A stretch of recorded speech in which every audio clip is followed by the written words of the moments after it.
So, doing one of these kind of reviews since there's no movie in theaters, and I'm noticing there are some movies that are within a reasonable renting price now, rather than, like, here, do you want $30 for this movie? You can only view for 2 hours? No, I'm kidding.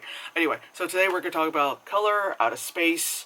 I bought this probably, like, the weekend right before I was told, like, don't come in, you don't have a job anymore. And I was like, oh, cool, I got Nicolas Cage. Yeah, so this was released in, I think, the fall of 2019, but that was like for the festivals and not for regular people until this year, so I'm counting it as a 2020 movie. This is based off the H.P. Lovecraft story, which is about, a meteorite lands in this family's, like, land. They live kind of like the outskirts kind of thing of Arkham. And then, like, shit happens, pretty much. Like, the meteorite causes some shit to happen, and some shit does happen. So since I am a fan of Lovecraft, I looked through a couple of my books, and I did find it, and I reread it, to be like, how, close are they to the source material kind of shit. And pretty close. Obviously, there's a lot of things, because of, like, different centuries. Like, a lot of things are different. In this story, in the movie, it's 2 sons and a daughter, while in the book it's, well, or the short story, it's 3 sons, whatever, So the narrator's the same, whereas in the story, the narrator's being told the story from someone, and then they're recounting it, like, much long after a lot of time has passed. I don't know what I'm saying. Whereas in the movie, it's, like, happening right now, like, the narrator is recounting it, but it's kind of like, so, last week, like, that kind of shit. Because whereas in the story takes place within, like, it takes about, like, a year and a half or something for, like, a lot of this shit to go on. Whereas in the movie, it is about, like, a week. Like, meteorite lands and all this shit happens right after, So with the movie, I have to say, even though it's like, it's 110 minutes, it is a little bit slow. Like, not Mandy slow, and I'm gonna bring up Mandy because of bright colors and Nicolas Cage. It's not slow like Mandy. There are a couple of parts where you kind of, like, 17 minutes in, the meteorite lands, so it's not one of those, like, they waited the full 30 before something really happens, because you're able to really establish, like, how the family is and what they do, kind of, like, in a sense, why they live, out in the middle of nowhere and all that kind of stuff. Like, you learned that Nicolas Cage is like, isn't it great that we live here? We've got llamas. And it's like, okay. The wife does, like, businessy business stuff, Skype calls in the attic. The daughter, who's all about, like, the Necronomicon and, like, the things that teenage girls are into. So, casting spells and, bringing out your dead and shit.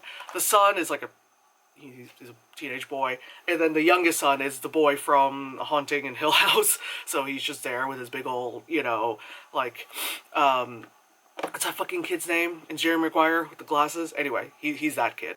The use of, like, the bright, like, fucking magenta and shit, because, in the art world, scientifically and all that stuff, pink magenta and stuff doesn't actually exist. It's the lack of green.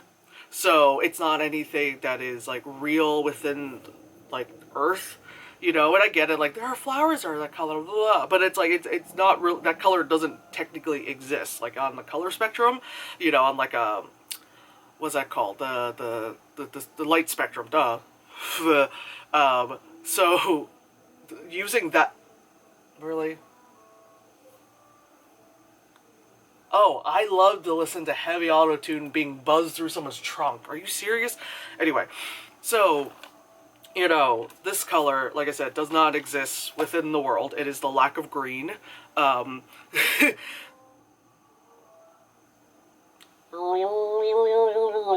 all I hear. Okay.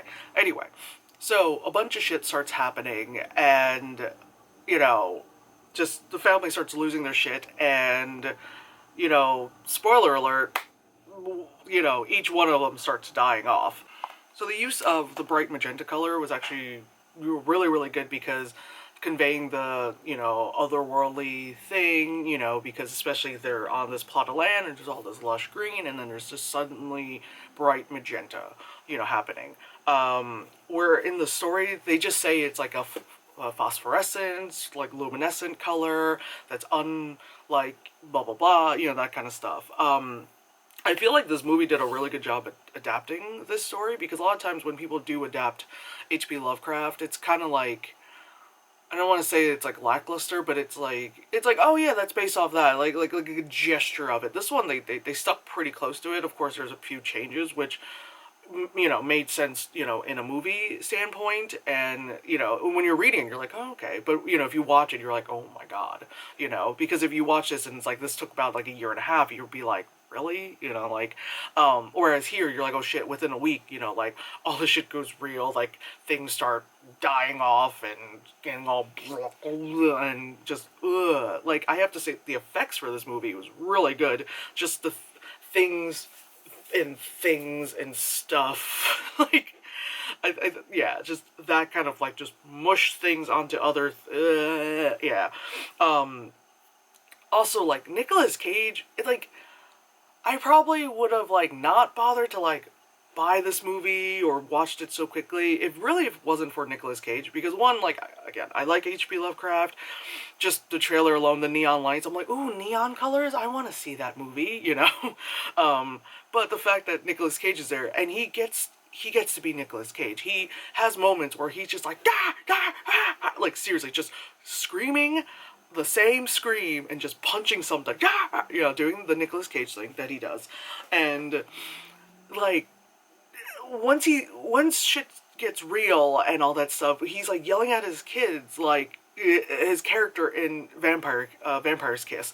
So, he's just very like, hey, I'm a dad and I'm Nicolas Cage, and, like, oh, it's fine, we've got llamas, you gotta bring them in, and then he goes to being like, yeah, like the Nicolas Cage shit where he's like, and you're like, oh, the fuck, and you can't help but like laugh because it's Nicolas Caging, like, again, like in Mandy, where he's like in the bathroom covered in blood in his underwear just screaming, like, like in the beginning you start laughing, but after a while you're like, okay, he's just gonna keep going, all right, there's just like weird shit really happens in this movie, and I enjoyed it, I don't know much else to really say. Oh, I'm like, look at the back of it. Tommy Chong's in it. Let me just see. Yeah, Tommy Chong's in it as a guy who lives in the woods, like far in the woods off the grid, smokes weed and then, says, you can't trust the government, which I don't know how far that is from actual Tommy Chong,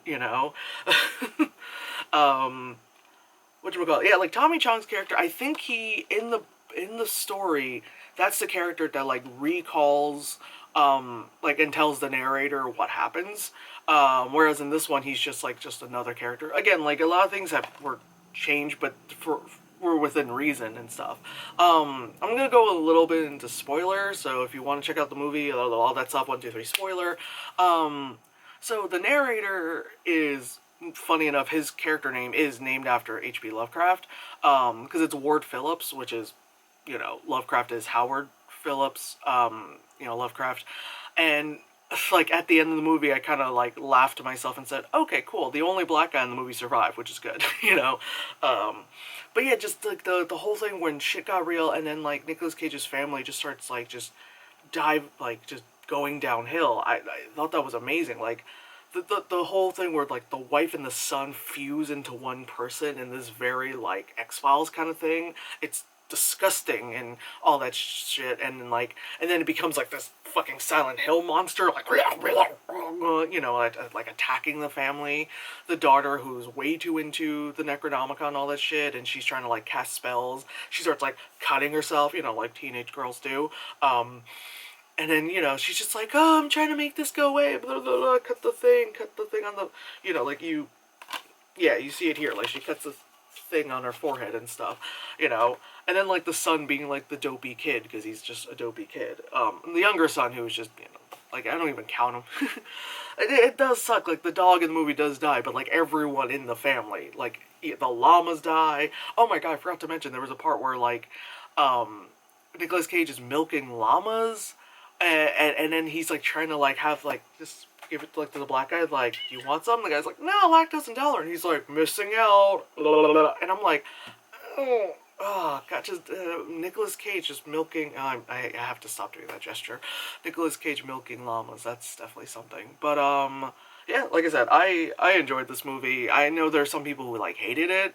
Like I said, I enjoyed it. You know, like I said, it was a bit slow at times, but once shit went real, it was just like, all right, here we go, we're in this. You know, but yeah, I'll see what other movies there are to watch. All right, bye.